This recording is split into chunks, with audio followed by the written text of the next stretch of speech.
Hello everyone, welcome back to another informative video. In this video, we will evaluate an essay. First of all, I want to make a clarification. This essay is originally not marked by me. I am just re-evaluating for all of you. My purpose is to give you an idea how others do not guide you in right direction. Also, in this video, I will emphasize the importance of topic understanding. Basically, topic understanding is a key to ace this paper. For example, I have attached a sample essay. In this essay, the question is about future of democracy in Pakistan. Future of democracy in Pakistan का मतलब ये है कि आपने Pakistan democracy का पाकिस्तान में future क्या देखते हैं, आपने उसको लेकर चलना है। PMS 2022 में भी एक टॉपिक आया था इसी डोमेन से जिसका टॉपिक की स्टेटमेंट थी फ्यूचर ऑफ आर्टिफिशियल इंटेलिजेंस इन पाकिस्तान। जब एग्ज़ामिनर खुद फ्यूचर पूछ रहा है तो ये बहुत बड़ा ब्लंडर होगा कि आप उसका पास्ट लिख दें। तो ये एक ऐसे का सैंपल मैंने अटैच किया है। ये ना किसी ने शेयर किया हुआ था सोशल मीडिया पर, तो इसने ना मेरी अटेंशन कैच की थी क्योंकि इसमें 28 मार्क्स दिए गए थे।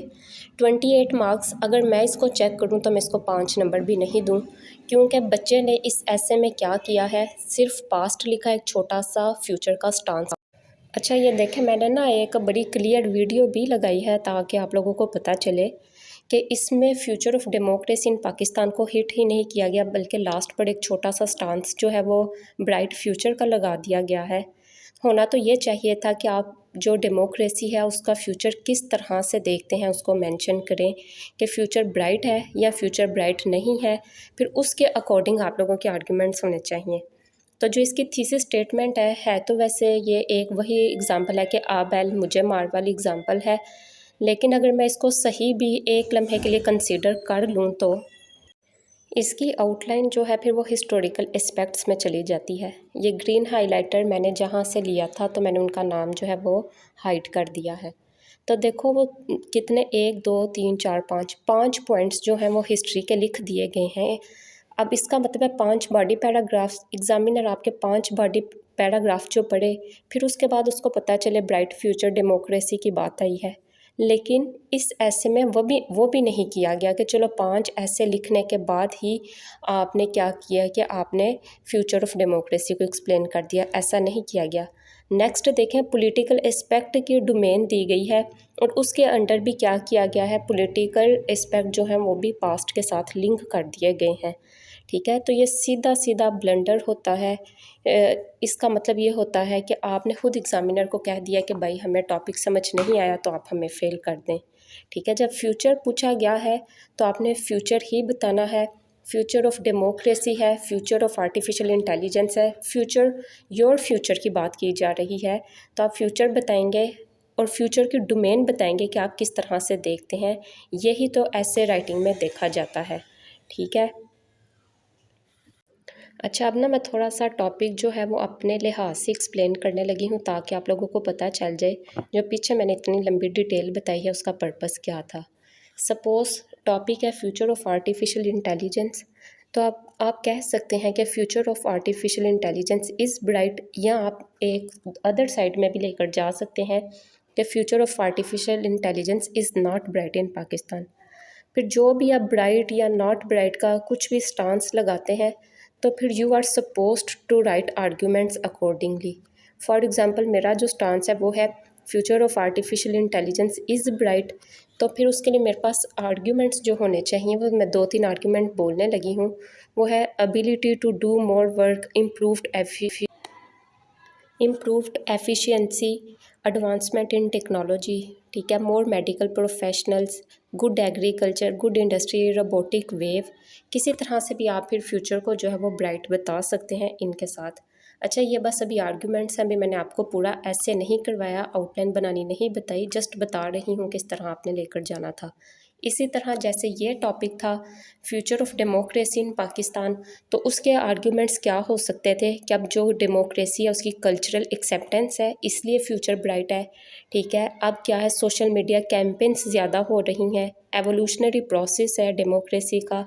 ठीक है, अर्बनिज़म ज़्यादा है तो वो जो थिंकिंग है वो भी डेमोक्रेटिक हो रही है। फिर वो जो कॉन्शियसनेस ऑफ मिडिल क्लास है, ये बहुत अच्छा आर्ग्यूमेंट है। सबसे अच्छा आर्ग्यूमेंट ग्लोबलाइजेशन है। ग्लोबलाइजेशन से क्या है, एक्सपेंशन हो रही है, उस एक्सपेंशन के साथ आइडियाज़ भी एक्सपेंड हो रहे हैं। और फिर जो हुकूमत के बारे में पॉलिसीज़ हैं, ठीक है, और सिस्टम ऑफ गवर्नमेंट है वो भी चेंज हो रहा है। तो फिर इसीलिए डेमोक्रेसी का पाकिस्तान में फ्यूचर ब्राइट है। आप फिर लिख सकते हैं, इसकी एंटी भी लगा सकते हैं एक, कि अगरचे पाकिस्तान में राइज एंड फॉल है बट ये वाले आर्ग्यूमेंट्स जो हैं वो शो कर रहे हैं कि फ्यूचर जो है डेमोक्रेसी का वो ब्राइट होगा। तो इस सब का मतलब क्या है, अगर ये मैं पूरी आउटलाइन शेयर करूँ आप लोगों के साथ, तो ये मैंने सैम्पल इसलिए शेयर किया है, बच्चे ने तकरीबन 14 to 17 आर्ग्यूमेंट्स लिखे हैं जिसमें से 3 आर्ग्यूमेंट्स रेलिवेंट है और उसके बाद सारा ऐसे ही जो है वो पास्ट पर है। तो एग्ज़ामिनर तो वेट नहीं करेगा ना कि आके 15 बॉडी पैराग्राफ्स पढ़े, 16 पर जाकर उसे स्टांस मिले, वो भी 300 वर्ड्स का 3 बॉडी पैराग्राफ लगा लें। ठीक है, और फिर उसने वे फॉरवर्ड दे दिया है और जिसने चेक किया बच्चे की डायरेक्शन भी सही नहीं करवाई। तो मैं जब ऐसे इवैल्यूएट करती हूँ, मैं पहले बच्चों की टॉपिक की अंडरस्टैंडिंग जो होती है वो बेहतर करवाती हूँ कि आप लोग टॉपिक को समझें। ठीक है, ये तो मैंने चंद आर्ग्यूमेंट्स बताए हैं कि इस तरह से आप शो कर सकते थे डेमोक्रेसी का फ्यूचर जो है वो ब्राइट है, या अगर ब्राइट नहीं लिखना तो फिर काउंटर आर्ग्यूमेंट्स आप लोग ऐड कर लें। ठीक है, इस तरह से क्या था, आपने टॉपिक को समझना था। टॉपिक को नहीं समझेंगे एग्ज़ामिनर फिर आपको नहीं समझेगा, आपको नहीं समझेगा तो फिर वो पास नहीं करेगा। बहुत अच्छा मटेरियल जो होता है वो काम नहीं आता, और ना ही बहुत अच्छा स्ट्रक्चर ऑफ ऐसे काम आता है। अगर आपकी टॉपिक अंडरस्टैंडिंग ठीक हो, आपके जो आर्ग्यूमेंट्स हैं वो रेलिवेंट हों, तो फिर एग्ज़ामिनर स्ट्रक्चर की छोटी छोटी मिस्टेक्स और आप लोगों की मटेरियल की छोटी छोटी मिस्टेक्स को अवॉइड कर देता है। अगर जो उसने पूछा है वही आप लोग आंसर कर दें, ऐसे को पास करना मुश्किल नहीं होता, ऐसे को पास करना आसान होता है जब आपने जो पूछा है वही आंसर किया हो, सोबर आप लोगों के आर्ग्यूमेंट्स हों, ठीक है, बिल्कुल कोहेरेंस आपने मेंटेन की हो, जो पूछा है उसका आंसर उसी डोमेन में लिखा हो, अपना मटेरियल किसी तरह से भी आपने ऐड नहीं कर देना बल्कि मटेरियल को इस सेंस में ऐड करना है कि वो टॉपिक को जस्टिफाई करे। ठीक है, ये एक छोटी सी मिसाल थी कि आपने जब की टर्म है future of democracy in Pakistan, तो फिर आप फ्यूचर लिखेंगे। फ्यूचर ऑफ आर्टिफिशियल इंटेलिजेंस है तो आप वही लिखेंगे।